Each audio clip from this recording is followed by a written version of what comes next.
All right, so Wang buys in front. Yep.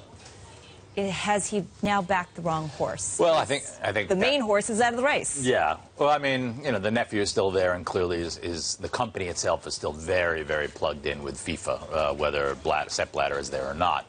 But, given what's going on at FIFA, given the criminal investigation, given the reorganization and restructuring that's likely to come as a result of this criminal probe, it remains to be seen just how valuable those ties are. It is a legitimate business. It has a huge business. It deals in sports rights, not just soccer. They have a big footprint in skiing, which is also important to the Chinese, as they're after the Winter Olympics. So, I mean, there is a legitimate business argument for the purchase, but clearly I think having the Blatter name as your CEO was part of the thinking in making that purchase. And I guess there are hints of nepotism here. I mean, it's not the first time that FIFA has raised its eyebrows when Philip Blatter was at McKinsey, for example. Sepp Blatter said, "Okay, let's use McKinsey here." Yeah, and that came under scrutiny.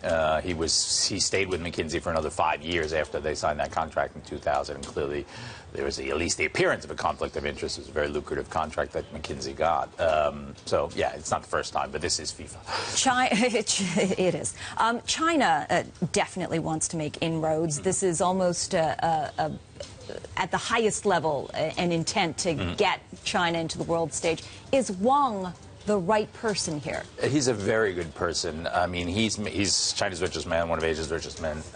He has made his fortune partly through having very close contacts with the government. He is also a sports fanatic. He financed another team in his district that went on to become a very winning team in China. So he had some sports and soccer chops as well. But he's making it very apparent that he's there partly to do the bidding of the government, in the sense that it is Xi Jinping's dream to win the World Cup, to bring the World Cup to China, maybe not win it, but bring it to China at least. And he's also after the Winter Olympic Games.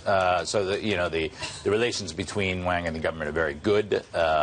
He has a lot of connections now as a result of this purchase, assuming that this company doesn't get shut out of FIFA in any kind of restructuring. But, I mean, they have binding contracts.